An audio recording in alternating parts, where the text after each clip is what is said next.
ما علمتنا أن نحمد وأصلي وأسلم على خير خلقك محمد صلى الله عليه وسلم. أشهد أن لا إله إلا الله وحده لا شريك له، وأشهد أن سيدنا محمدا عبده ورسوله. اللهم صل وسلم على سيدنا محمد وعلى آله وأصحابه وأتباعه واستنى بسنته واهتدى بهديه إلى يوم الدين. أما بعد.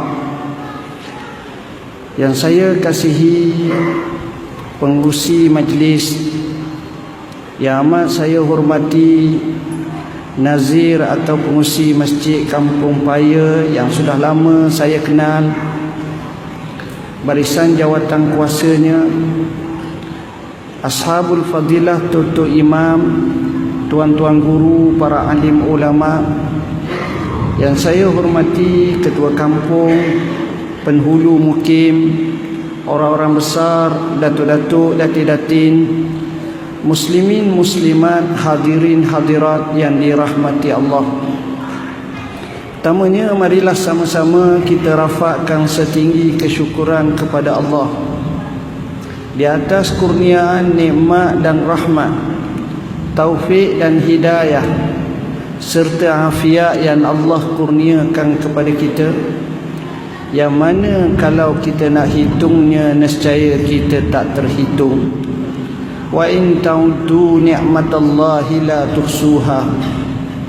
Makanya kita rafakkan setinggi kesyukuran dan kita lafazkan alhamdulillah atas segala bentuk nikmat kurniaan yang cukup besar itu.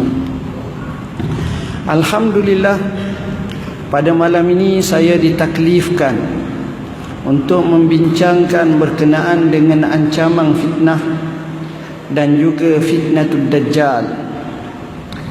Tuan-tuan dan puan-puan yang dirahmati Allah, dunia di muka bumi ini penuh dengan ujian dan tribulasi. Bahkan penciptaan kita hidup dan mati juga penuh dengan ujian. Makanya benarlah firman Allah Ta'ala, Allazi khalaqal mauta wal hayata liyabluwakum ayyukum ahsanu amala. Allah Subhanahu wa Ta'ala yang telah menciptakan mati dan hidup untuk uji kamu siapa di kalangan kamu yang lebih baik amalannya. Mengikut Imam As-Sabuni rahimahullah, hafizahullah, dalam kitabnya yang terkenal Safwatut Tafasir menyebut, Allah Subhanahu wa Ta'ala sengaja bila sebut kehidupan ini, dia memulakan kematian dulu. Allah yang menciptakan kematian dan kehidupan. Didahulukan disebut kalimah mati dulu, supaya sentiasa kita letakkan di hadapan mata kita bahawa mati itu adalah perkara yang perlu kita menjadikan peringatan. Sehingga para ulama menyatakan, siapa yang mahu peringatan, maka cukuplah mati menjadi peringatan yang cukup besar. Sidang hadirin hadirat yang dirahmati Allah, fitnah ini atau ujian-ujian ini sudah menjadi sebati dalam kehidupan manusia. Firman Allah Ta'ala, ahasiban nasu an yutraku ahasiban nasu an yutraku an yaqulu amanna wa hum la yuftanun. Apakah manusia menyangka bahawa mereka itu ditinggalkan begitu sahaja dan mereka tak pernah diuji dan difitnah? Bahkan inilah yang berlaku. Betapa fitnah ini bukan semata-mata dilihat terkena kepada orang-orang yang susah dan sukar, orang-orang miskin, tetapi fitnah ini terkena kepada seluruh episod kehidupan manusia. Pelbagai ragam manusia, kaya fitnah cara kaya, sihat fitnah cara sihat, Orang berada dan berpangkat, fitnah ada caranya. Maka semuanya kadang-kadang rebah dek fitnah tersebut. Bila mana fitnah tersebut berlaku, kadang-kadang ia membawa kepada kerosakan kepada ummah. Dan tak kala fitnah tersebut dibiarkan, kita bimbang ia melarat kepada keseluruhannya. Dan bila mana dibalakan, maka balaan itu tidak lagi terpilih-pilih, tetapi ia mengumumkannya. Makanya benarlah firman Allah Ta'ala, wattaqu fitnatan la tusibanna allazina zalamu minkum khassah. Takutlah kamu kepada fitnah yang tidak hanya mengena kepada golongan yang zalim di kalangan kamu sahaja. Dengan sebab itulah hadis Aisyah dalam hadis yang sahih menyebut bagaimana bila mana Nabi SAW ditanya oleh Aisyah, anahliku wa fina salihun, apakah kita akan kena bala saat di kalangan kita ada orang saleh? Nabi SAW menyatakan, ya iza kasural khabas, bila mana berlaku kejahatan banyak-banyak.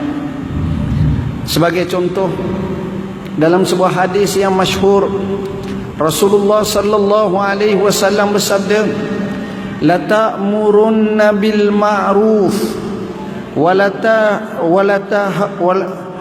tanhauna 'anil munkar aw la yusallitanallahu 'alaikum shirarukum fayad'u salihukum fala yustajabu lahum aw kama qala.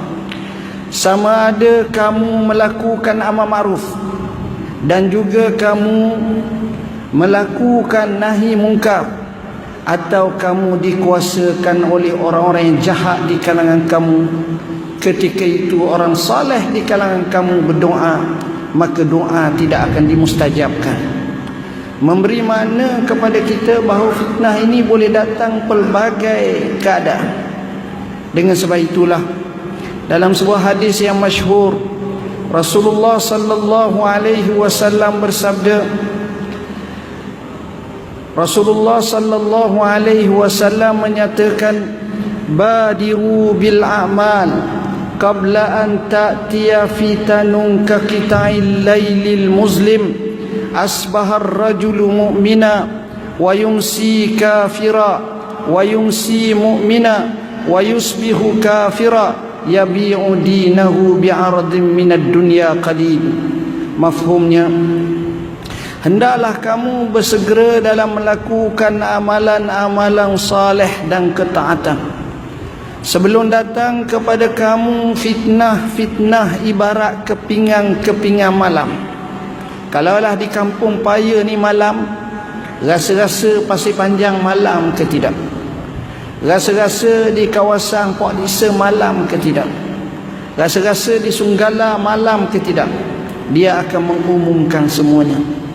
Maka begitulah sifat fitnah ini, sehingga seorang lelaki pada waktu pagi beriman, pada waktu petang dia kufur, pada waktu petang dia beriman, pada waktu pagi dia kufur, kerana dia menjual sedikit daripada agamanya, menjual agamanya dengan sedikit mata benda dunia. Itulah gambaran fitnah, tuan-tuan. Justru kita tengok dalam hadis banyak menerangkan kepada kita untuk kita berdoa kepada Allah daripada sebarang bentuk fitnah. Antara doa yang dilakukan ialah, Allahumma inni a'udzubika minal fitani ma zahara minha wa ma batan. Ya Allah, aku minta berlindung dengan kamu daripada sebarang bentuk fitnah, yang zahir ataupun yang batin. Fitnah apabila melanda, maka amat sukar untuk seseorang itu mengelakkannya. Bahkan dalam riwayat menyebut, al-fitnatu naimatun la'anallahu man aiqazaha. Maka fitnah itu merupakan barang yang tidur, maka Allah laknat kepada yang mengejutkan fitnah. Kadang-kadang dengan sebab kita bercakap, mewar-warkan sesuatu yang boleh membawa kepada fitnah kepada ummah, maka dengan sebab itulah bahasa yang kita nak cakap, ucapan dan ungkapan yang kita nak bicarakan, kita juga perlu melihat apakah membawa kepada fitnah ataupun tidak. Hadirin hadirat yang dirahmati Allah, fitnah-fitnah akhir zaman teramat banyak. Dia bukan semata-mata berlaku dalam bentuk yang cukup-cukup tanpa kita sedari, dan kita diuji dari segenap pelosok. Kita duduk dalam rumah seorang-seorang pun kita juga boleh mengakses dosa-dosa, dan kita juga boleh untuk rebah dengan perkara yang tidak baik. Bukan mesti seseorang itu berjalan bertemu dengan orang barulah berlaku. Jawabnya tidak, tuan-tuan. Tuan-tuan dan puan-puan yang dirahmati Allah, dalam melayari bahtera kehidupan, bila kita membicarakan tentang fitnah-fitnah ini amatlah banyak, tapi tajuk yang kita nak khususkan adalah fitnatul Dajjal sebagaimana yang disebut. Perkataan Dajjal ini adalah daripada kalimah di mana kesamaran sehingga bertukar kebenaran dengan kebatilan, sehingga seseorang terkapai-kapai untuk menuju sebuah hidayah, disangkakannya itu hidayah tetapi ia adalah kesesatan. Itulah Dajjal. Dajjal ini sebagaimana dalam riwayat menyebut, Rasulullah sallallahu alaihi wasallam menyatakan tidak ada sebarang nabi yang diutuskan melainkan akan memberi peringatan kepada ummahnya tentang Dajjal. Bukan sekadar Nabi Muhammad sallallahu alaihi wasallam, bahkan zaman Nabi Allah Nuh alaihi salam lagi, nabi-nabi dulu lagi telah membicarakan dan memberi peringatan kepada ummah supaya jangan terpedaya dengan Dajjal dan mengikut Dajjal.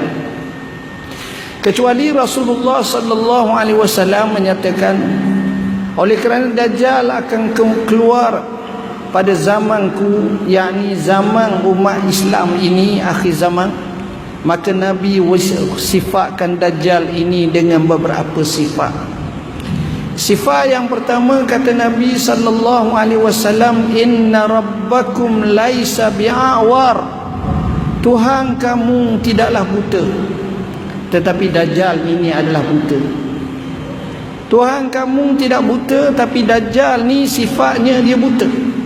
Dalam riwayat menyebutkan ina bin tafiyah, samalah seperti buah anggur yang tersembur keluar. Maksud buta bukan maknanya mata dia satu tengah, tapi mata dia dua, cuma sebelah kanannya buta sehingga macam terkeluar, dan yang dia lihat sebelah kiri. Sebahagian ahli syurrahul hadis menafsirkan dengan maksud dia hanya melihat kepada dunia sahaja. Keduanya, kalau dibaca dalam hadis, Dajjal ini warnanya putih orangnya, dan orangnya rendah, rambutnya kerinting, dan pada dahinya ada dua riwayat. Riwayat yang pertama tulis kaf alif pa ra kafir, atau dalam riwayat yang kedua menyebut kaf fa ra atau kufur.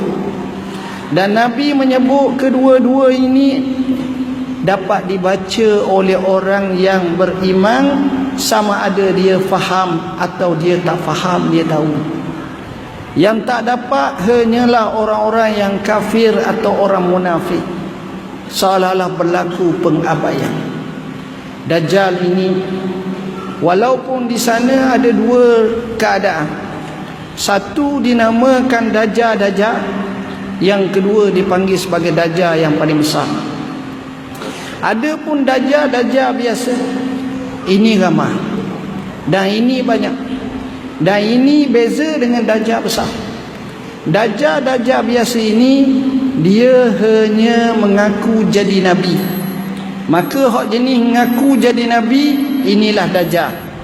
sebagaimana dalam satu riwayat Rasulullah sallallahu alaihi wasallam bersabda, la taqumus sa'ah hatta yadda'iya salasuna rajulan an-nubuwah yadda'una an-nubuwah atau kama qala. Tidak berlaku kiamat sehingga terdapat 30 lelaki yang mengaku menjadi nabi. Para ulama cuba kira ada berapa jadi nabi. Adakah cukup 30 atau lebih atau kurang?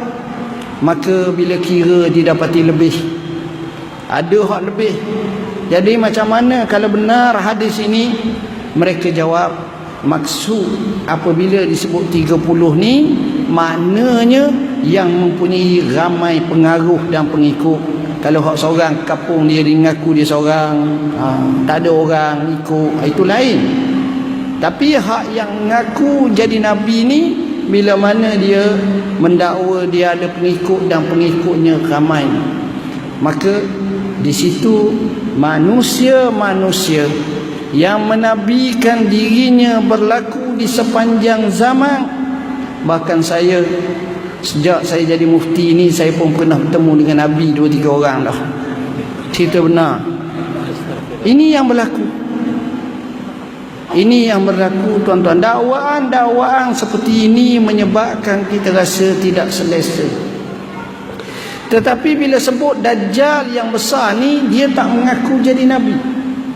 Dajjal yang besar dia mengaku jadi Tuhan. Beza antara Dajjal yang besar dengan Dajjal lain, hak lain mengaku jadi nabi je, tapi yang ini mengaku jadi Tuhan. Dalam hal ini ada 2 riwayat yang paling kuat. Riwayat yang pertama yang digelar sebagai Ibnu Sa'id. Dalam riwayat yang kedua disebut sebagai Ibnu Sayyad. Duduk di kota Madinah, lahir, dan dia dikatakan sebagai Dajjal. Hidup pada zaman Nabi. Nabi cuba pergi dan sembunyi, tetapi maknya bagi tahu, maka tak dapat mengenal identiti sebenar. Bahkan Nabi kata, kalaulah mak dia tak bagi tahu, nescaya aku tahu keadaannya, dia ini Dajjal atau tidak. Dan Ibnu Sayyad ini sebenarnya khilaf di kalangan ulama. Ada menyatakan dia Dajjal, ada yang menyatakan dia tidak. Kecuali riwayat Abdullah ibn Umar ibn Al-Khattab radhiyallahu an, yang merasa tidak selesa dengan Ibnu Sayyad dan menyatakan, aku bersumpah bahawa dia Dajjal. Bahkan Ibnu Sayyad menyatakan, aku duduk di Madinah, Dajjal tak dapat masuk Madinah. Aku ada anak, Dajjal tak ada anak. Aku bergiang. Tapi para sahabat rasa tak selesa dengan orang ini, dan dia akhirnya masturul hal, tak tahu keadaan dia pada akhir episod hidup dia. Tetapi riwayat yang paling kuat adalah riwayat yang dikemukakan oleh Tamim Ad-Dari. Tamim Ad-Dari ini sebagaimana yang disebut oleh Imam Muslim dan lain lagi adalah termasuk dalam hadis sahih. Satu-satunya riwayat yang mana Nabi riwayat daripada sahabat. Biasanya sahabat riwayat daripada Nabi. Satu-satunya hadis di mana Nabi riwayat daripada sahabat. Ceritanya adalah, Tamim Ad-Dari ini adalah orang sebelah utara. Orang berada di kawasan Syam. Berhenti dulu ke terus dia. Tamim Ad-Dari rahimahullah radhiyallahu anhu, orang daripada utara Syam, pernah menganut ajaran agama Kristian. Akhirnya masuk Islam, dan dia dikatakan antara orang yang pertama menyalakan lilin atau lampu atau kita kata pelita di dalam masjid. Satu sunnah yang baik untuk memberi kelegaan kepada jemaah. Dikatakan Tamim Ad-Dari selepas masuk Islam, Dari ini nisbah kepada Daraya. Daraya ni dekat dengan Syam, Syria sekarang. Tamim Ad-Dari radhiyallahu anhu bila dia masuk Islam, dia cakap dengan Nabi. Dia kata, ya Rasulullah, saya ada beberapa orang, puluhan atau belasan orang, pernah dalam satu ketika dulu musafir naik sebuah kapal, di mana kapal yang kami naik ini telah pergi ke tengah laut, ke samudra. Tiba-tiba berlaku ribut yang kuat, sehingga kami di luar kawalan untuk mendayung dan juga memandu kapal. Akhirnya kapal kami telah sampai ke sebuah pulau. Bila mendarat di sebuah pulau, kami cuba turun. Kami terkejut. Kami tengok seorang yang rupanya teruk, yang satu binatang yang besar menghala kami ke arah gua, menyebabkan kami masuk ke dalam gua. Dan di sana kami tengok ada satu orang yang mana kami tak kenal, depan ke belakang, tapi digari atau dirantai dengan rantai yang besar.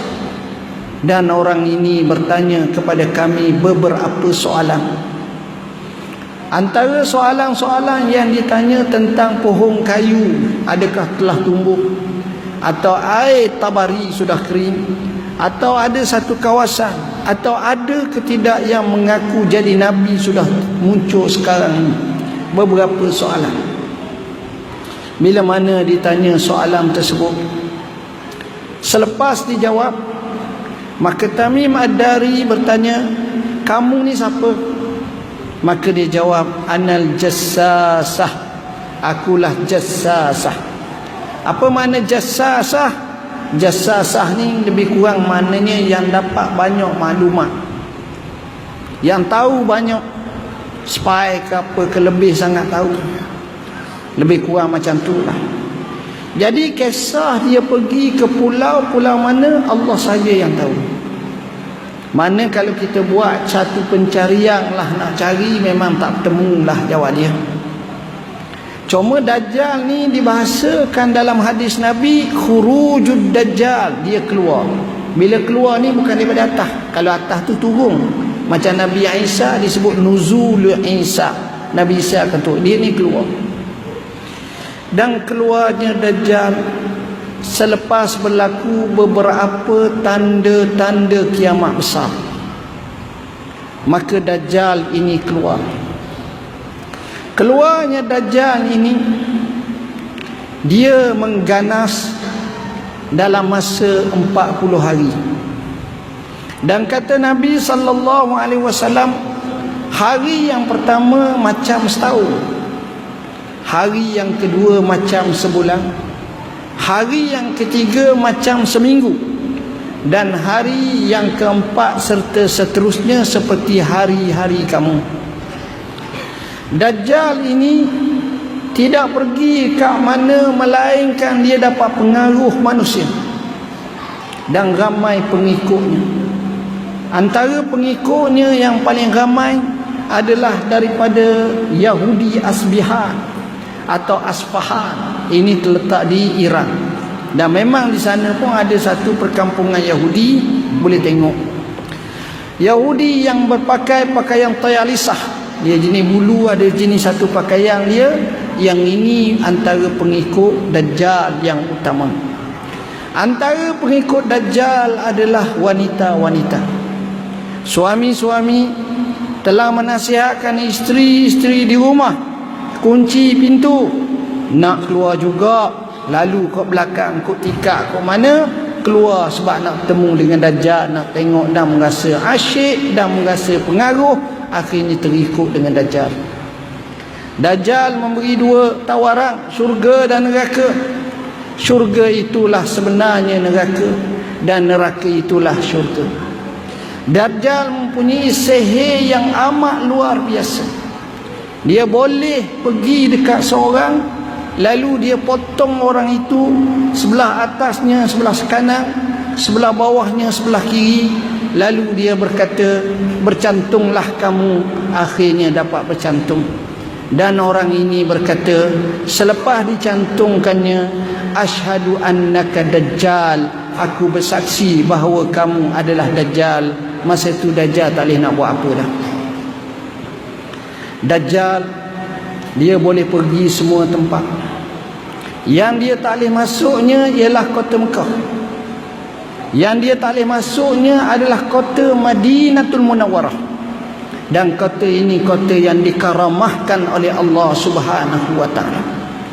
Dalam hadis sahih riwayat Al-Bukhari menceritakan, tidak ada angkab di kawasan kota Madinah ini melainkan ada malaikat-malaikat yang menjaga, menghunus pedangnya untuk menghalang Dajjal masuk.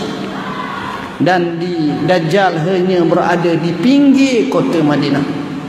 Siapa yang pernah sampai ke Bukit Uhud, dia akan tengok ada satu sebelah Bukit Uhud, ada satu bukit di mana bukit itu kecil. Sebelah kiri, kalau kita menghadap Bukit Uhud sini, sebelah kiri bukit tersebut kalau tak silap dipanggil sebagai As-Sa'iqah. Di atas bukit itulah Dajjal akan berkata, itulah istana Muhammad dan inilah istanaku. Dan dia tak boleh mengapa-apakan, dan dia tak boleh masuk ke kota Madinatul Munawwarah. Maknanya salah satu daripada cara untuk selamat daripada Dajjal adalah seseorang itu berada di dalam Masjidin Nabawi atau di kota suci Madinatul Munawwarah. Dajjal ini juga tak dapat masuk kota Mekah. Dan Dajjal ini tempat yang dijaga. Yang lain dia boleh pergi dengan sepantas, dengan secepatnya. Caranya Allah saja yang tahu. Tapi kita tengok zaman sekarang tak pelik tuan-tuan. Banyak alatan moden yang di luar jangkaan dan jangkauan akalan manusia telah direka cipta dengan cukup hebat.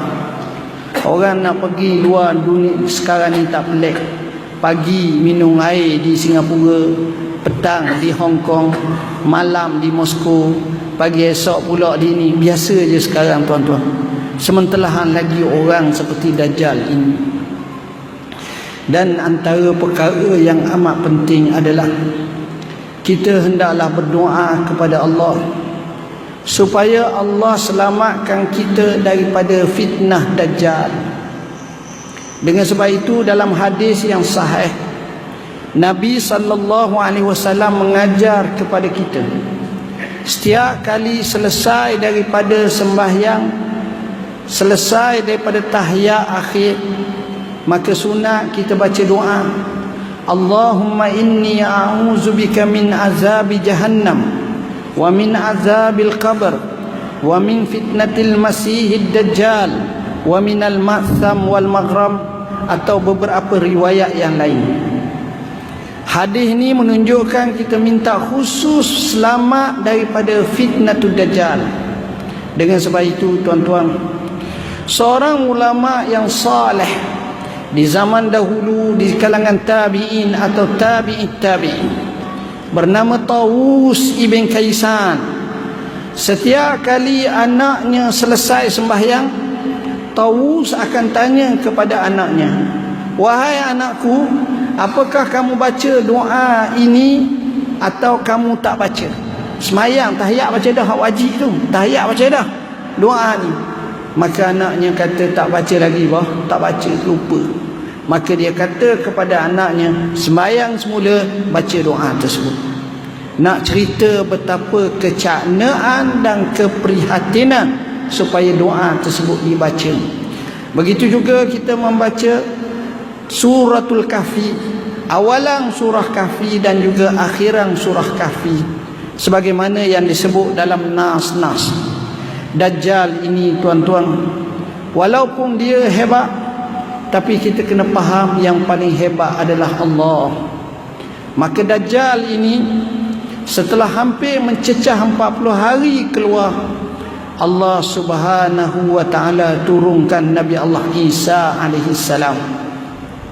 Setengah riwayat menyatakan Nabi Allah Isa alaihi salam diturunkan di Menara Putih, satu kawasan yang berada berhampiran Jami' Umawi, di kota Syam, Syria, yang dikatakan di atas sayap malaikat dia dalam haudash, lalu diturunkan. Maka Nabi Isa ketika itu tugasannya ada beberapa tugasan utama. Antara tugasan Nabi Allah Isa alaihissalam adalah memusnahkan segala patung-patung dan juga salib-salib. Antara tugasan Nabi Allah Isa dikatakan membunuh semua khinzir-khinzir. Dan yang paling besar sekali adalah Nabi Allah Isa pergi membunuh Dajjal. Makanya Nabi Isa mencari Dajjal yang begitu bersemangat, dan akhirnya mereka bertemu di satu kawasan dekat dengan Syam, Syria. Bila mana sampai bertemu sahaja Nabi Isa, Dajjal ni kena. Dan Dajjal ni dalam riwayat menyebut zaba kama zabal milhu fil ma. Dia larut sebagaimana larutnya garam dalam air. Tak ada lah lemah, longlai. Tak ada langsung kederak dan kekuatan. Dan tempat pertemuan mereka di satu kawasan bernama Babul Lud ataupun Pintu Lud. Pintu Lud ini adalah berhampiran dengan bandar kota Damsyik, Syria. Bila sampai di situ, maka Nabi Isa berkata kepada Dajjal, inna li alaika darbah, sesungguhnya bagiku ke atas kamu satu pukulan. Makanya Nabi Isa telah memancung atau membunuh Dajjal, maka selamatlah manusia daripada fitnatul Dajjal. Tuan-tuan dan puan-puan yang dirahmati Allah, bila mana kita bincang hal seperti itu, kita perlu memahami bahawa fitnah-fitnah seperti ini amat banyak berlaku. Dan fitnah-fitnah seperti ini, seumpama ini boleh berlaku, menyebabkan sekarang orang tak kisah lagi Islam atau tidak. Betapa rapuhnya Islamnya, betapa rapuhnya imannya, kadang-kadang lebih rapuh, lebih nipis daripada kulit bawang. Mudah sangat mereka ini kadang-kadang untuk keluar agama Allah. Kerana itulah Rasulullah sallallahu alaihi wasallam beri peringatan kepada kita dalam sebuah hadis, latanqudanna ural islami urwatan falamman qadat urwatun tasabbatan nas billati taliha fa awwalu naqdiha al-hukum wa akhiruha as-salah. Islam ni diibaratkan ikatan, simpulan ikatan yang banyak. Dan dia akan terlerai dan dia akan terlucu satu demi satu ikatan. Tak kala terlucu yang pertama, manusia akan menjadikan guluk yang kedua sebagai simpulannya. Maka akan terluculah satu demi satu demi satu. Perkara pertama yang mula-mula terlucu adalah hukum Allah. Dan perkara yang terakhir terlucu adalah solat. Bila mana kita tengok pengabaian solat, maka di situ tanda bahawa agamanya sudah lucu. Bahayanya solat, sebab solat merupakan benteng terakhir. Kalau solat juga terlucu, maka lemahlah kita. Solat ini Allah Subhanahu wa taala taklifkan kepada kita dua perkara. Pertama, Allah suruh perintah kita dirikan solat. Yang ini ramai yang buat. Aqimus salah, kamu dirikan solat. Keduanya, Allah Subhanahu wa taala perintahkan kita supaya kita perintahkan anak isteri kita, keluarga kita solat. Wa'mur ahlaka bis-salah wastabir 'alaiha. Kamu perintahlah keluarga kamu untuk salat dan sabar atasnya. Bila mana perintah kepada keluarga solat, hendaklah memasukkan diri kita ke dalam solat itu juga. Makanya bukan cara mak mu kena semayang. Minah semayanglah kamu. Tidak. Tapi mak mari semayang bersama abah. Minah mari semayang bersama abah. Maka cara macam itulah yang disebut hayya 'alas salah. Maka barulah kita berkemenangan dan selamat daripada fitnah-fitnah tersebut. Tuan-tuan dan puan-puan yang dirahmati Allah, sebenarnya tanda-tanda akhir zaman dan kiamat ini teramat banyak. Ada sebahagian daripadanya sudah berlangsung, ada sebahagian sedang berlangsung, ada yang akan berlaku, ada yang kecil, ada yang besar.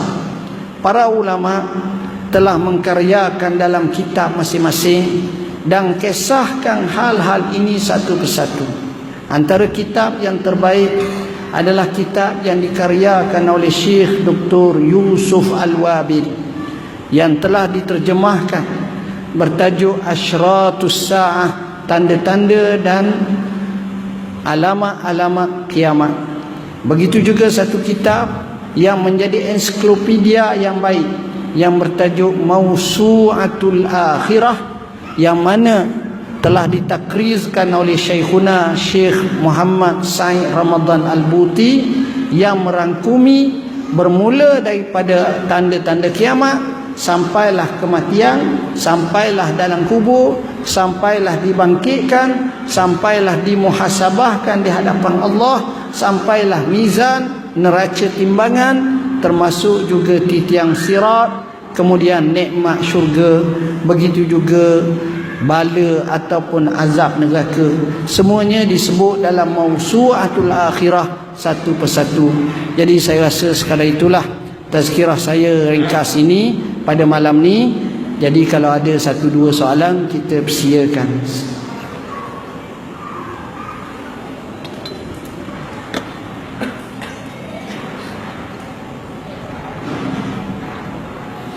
Silakan terus kepada soalan.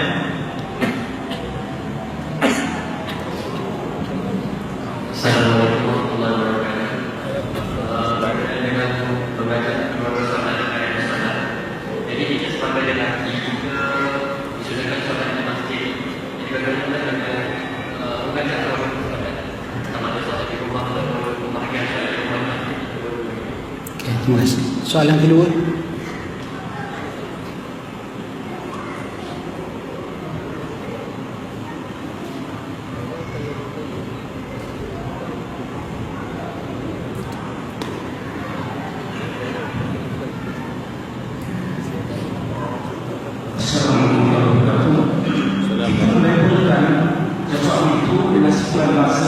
Jahat seperti dajjal, ataupun kita berseru kaum kita kamu yang dajjal. Apa pandangan?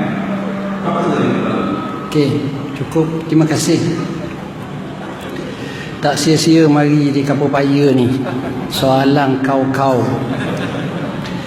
Tuan-tuan dan puan-puan yang dirahmati Allah, sebelum saya jawab soalan ini, saya suka war-warkan kalau nak rojok, boleh rojok laman web kami www.muftiwp.gov.my. Laman web ini sudah masuk kepada versi yang keempat.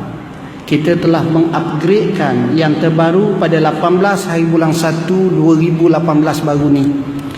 Di mana versi yang keempat ini, laman web kami telah mencecah hampir 10 juta pengunjung. Asalnya 3 tahun setengah lepas atau 4 tahun lepas, tak sampai pun lagi 25,000 orang sahaja. Sekarang peningkatan amat luar biasa dan jawapan yang kita telah jawab melebihi daripada 2,000 soalan. Dan pengunjung-pengunjung sama ada walk-in, sama ada melalui Facebook, sama ada melalui IG, sama ada melalui laman web sendiri, sama ada melalui caller, telefon dan seumpamanya, maka insya-Allah kami cuba untuk menjawabnya. Dan alhamdulillah tuan-tuan boleh tengok soalan-soalan yang pelbagai, dan kita mempunyai satu disiplin, iaitu kita kemukakan nas-nas, kita mengemukakan hujahan-hujahan, dan kita banyak melihat kepada maslahat realiti atau waqi, dalam memberi satu-satu pandangan, dan ianya akan dibincang dan dilumati satu persatu insya-Allah. Inilah cara yang kita lakukan dari semasa ke semasa sampailah pada hari ini. Boleh katakan hampir tiap hari, paling kurang pun 1, 2, 3, 4 dan seumpamanya jawapan-jawapan yang kita bagi. Ada bayan linas, ada isyak fatwa, ada tahqiq masail, ada kalam mufti, ada al-afkar, ada isyak usul hadis, ada isyak usul al-fiqh dan pelbagai lagi. Alhamdulillah, semuanya itu memberi satu medium baru untuk diketengahkan kepada khalayak masyarakat. Tuan-tuan dan puan-puan yang dirahmati Allah, soalan yang pertama berkenaan dengan seseorang lelaki sewajarnya salat di masjid. Bagaimana pula keadaan isterinya di rumah dan sebagainya, keluarganya? Saya melihat dalam isu seperti ini, dua-dua kita kena lakukan. Solat dengan keluarga pun penting, dan solat di masjid pun adalah penting, bahkan amat penting. Solat dengan keluarga patut dilakukan khususnya pada solat-solat sunat, sebagaimana solat sunat malam, sebagaimana hadis Ibn Abbas. Begitu juga dalam riwayat yang lain, bagaimana Nabi solat kadang-kadang bersama dengan isterinya. Nabi solat, dan ini berlaku, bahkan Nabi sebut dalam sebuah hadis yang masyhur, semoga Allah merahmati seorang lelaki yang bangkit di tengah malam, kemudian dia mengejutkan isterinya dan merenjiskan air untuk isterinya bangun, dan kedua-duanya solat. Dan semoga Allah merahmati seorang isteri yang bangun di tengah malam, mengejutkan suaminya sehingga merenjiskan air untuk kedua-duanya salam. Tak pasal-pasal malam-malam buta. Dalam keadaan begitu, dengan sebab dia bangkit dan dia ada action tindakan kepada isterinya atau kepada suaminya, dia telah mendapat satu doa daripada Nabi, iaitu Allah beri keberkatan, Allah beri kerahmatan. Rahimallahu ra'an aiqazam ra'atahu. Begitu juga rahimallahu ra'atan aiqazat zaujaha. Tuan-tuan dan puan-puan yang dirahmati Allah, kita melihat dalam isu seperti ini, sebaiknya ialah jika sekiranya kita bercakap dalam suasana seperti malam sebagai contoh, maka pada waktu malam mungkin suami atau isteri sempat pulang ke rumah sebelum daripada maghrib contoh. Maka alangkah baiknya kadang-kadang suami itu mengajak isterinya dan membawa isterinya ke masjid dan solat bersama, tambahan pula bawa anak-anak. Kenapa? Kerana dalam hal ni waktu malam ghalibnya ada beberapa bab yang lain yang menjadi pentarjihan untuk solat di masjid itu lebih baik. Pertamanya, dia dapat memastikan anak-anak dan isterinya solat bersama. Keduanya, menjinakkan mereka ke masjid.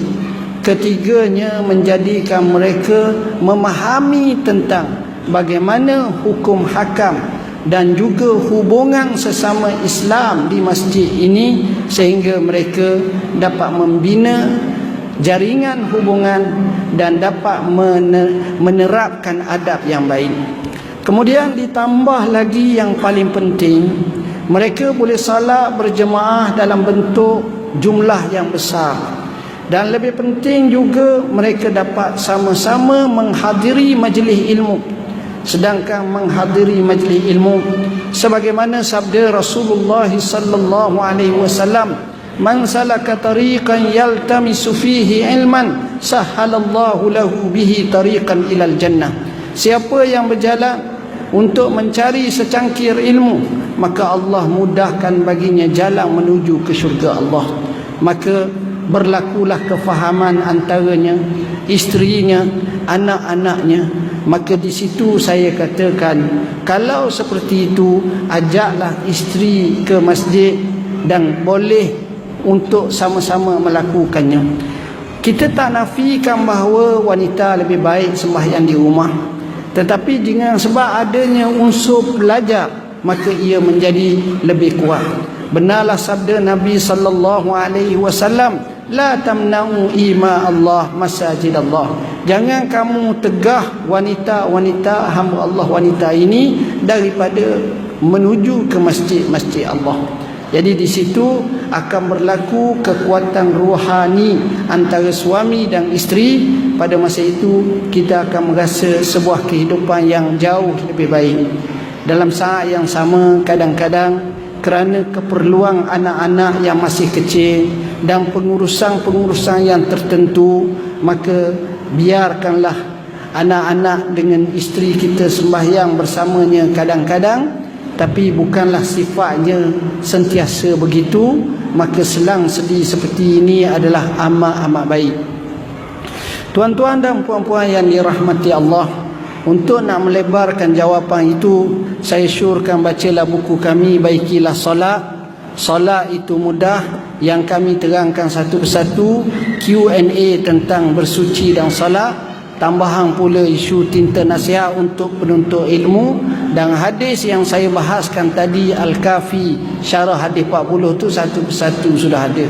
Jadi kalau nak syarah 3.5 jam pula lah. Soalan yang kedua berkenaan dengan mensifatkan seseorang itu dengan sifat yang tak baik, dengan kalimah kamu ni dajjal dan seumpamanya. Sebenarnya kalau kita baca nas-nas Al-Quranul Karim, kita akan dapati apa yang kita ucap itu Al-Quran tidak berpihak pada kita. Allah Subhanahu wa taala menyatakan, wa qulu lin-nasi husna. Kamu bercakaplah dengan manusia hak baik-baik.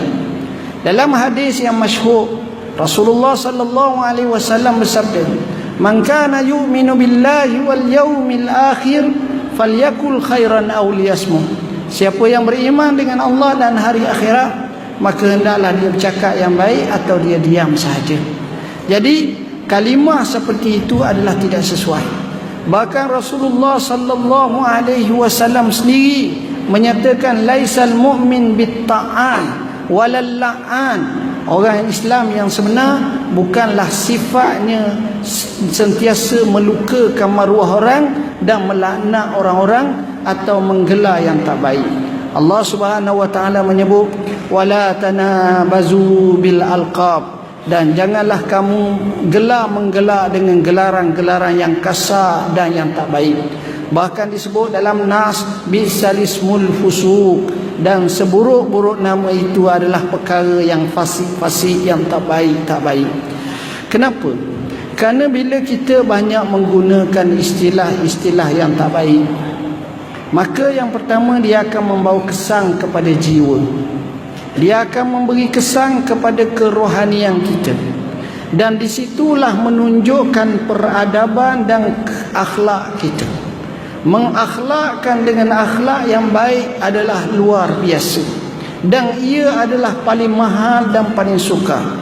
Bila mana kita tengok orang jahil banyak menuduh dan mengata-ngata kepada seseorang, maka apa yang Allah Subhanahu wa taala ajar, wa iza khatabahumul jahiluna qalu salama.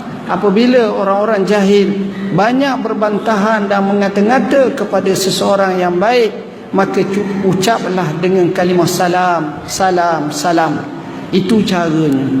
Tuan-tuan dan puan-puan yang dirahmati Allah, saya cuba menekuni beberapa drama sebagai contoh.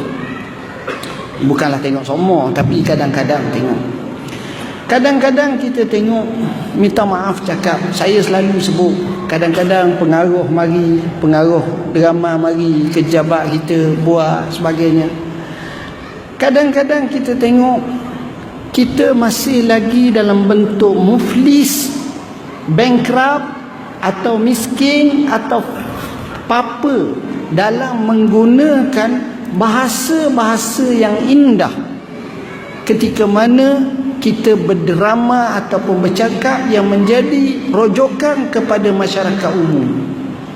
Tuan-tuan tengok bahasa bukan bombastik sahaja. Bahasa hashtag tu kita takut dengar. Kita gerung dengar bahasa dia semeh. Kadang-kadang muka perempuan tu comel, tapi bahasanya Allah kasarnya.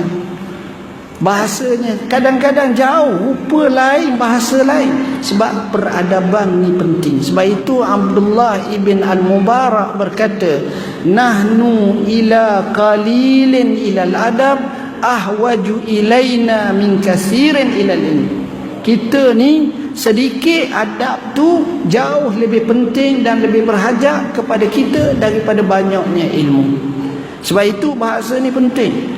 Orang-orang yang macam ini bila orang cakap dengan dia, dia tak akan guna bahasa-bahasa yang kasar.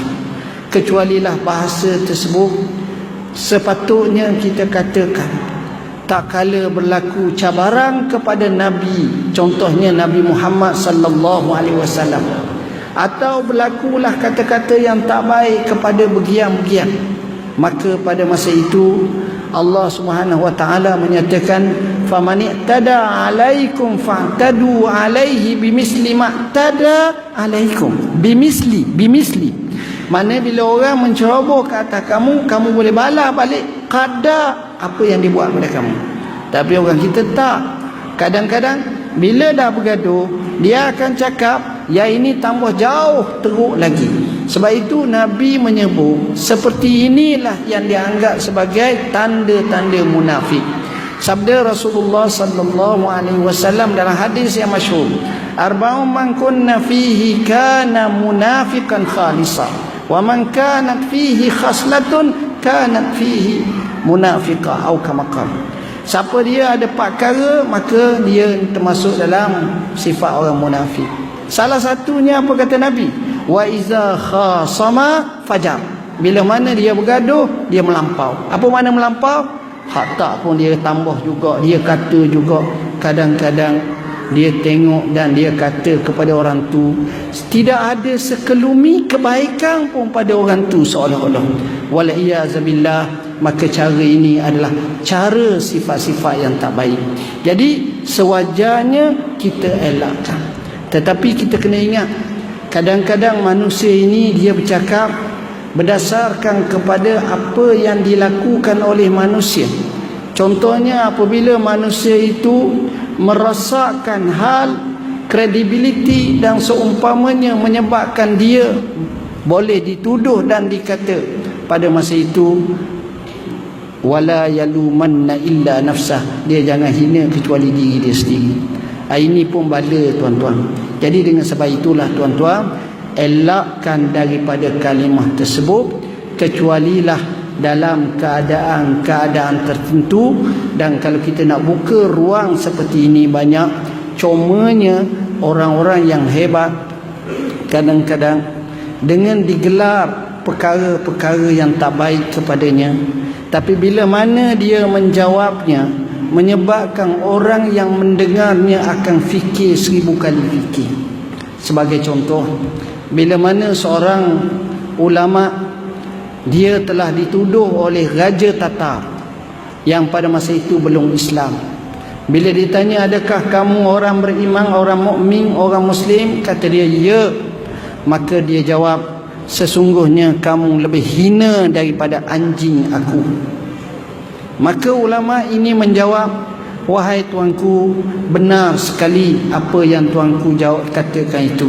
Apabila saya derhaka kepada Allah dan saya tidak patuh kepada perintah Tuhan, bahkan saya amat hina ketika itu. Jadi jawapan macam ni, kawan tu mikir balik dan dia akan rasa, kalau macam ni berat kat aku. Jadi tak pasal-pasal dia pun terkena juga. Jadi sekadar itulah yang dapat saya sampaikan. Mohon maaf bahasa yang saya guna kasar dan tak sesuai. Bersama kami ni ada buku yang patut dibuat pembelajaran bertajuk Matla'ul Badrain. Jadi kerja kita tak ada kerja lain, nulis je tuan-tuan. Jadi banyak lagi kerja lain, tapi sempat juga menulis. Dan sahabat saya, dia duk kumpul saya ceramah-ceramah ni sampai 80 koleksi dah. Boleh dapatkan di sana lah, tengok. Yang penting budayakan budaya ilmu. Kita bila kita budayakan ilmu, budayakan belajar, budayakan mencari ilmu, insya-Allah tahapan kita jauh lebih tinggi. Tapi apabila kita meruntuhkan ilmu, jahil menguasai, pada masa itu kita banyak yang tersekat dan kita banyak mendapat kerugian. Jadi saya ucap syabas kepada nazir, kepada pengurusi masjid, jawatan kuasa, ketua kampung, penghulu, jemaah sekalian untuk meramaikan majlis dalam mengimarahkan masjid dan juga menghidupkan majlis-majlis ilmu. Kita tak nak orang KL saja hidup, orang kampung tidak menghidupkan, tapi orang kampung juga mempunyai kekuatan untuk menghidupkan majlis-majlis ilmu seperti ini. Jadi sekadar itulah, sekali lagi aku qauli hadza wa astaghfirullahal azim li wa lakum. Bismillahirrahmanirrahim. Allahumma faqqihna fid din, allimna ta'wil. Allahumma ij'alna minal ladzina yastami'una al-qawla fayattabi'una ahsanah. Wa sallallahu ala sayyidina Muhammadin wa ala alihi wa sahbihi wasallam. Walhamdulillahi rabbil alamin. Wassalamu alaikum warahmatullahi wabarakatuh.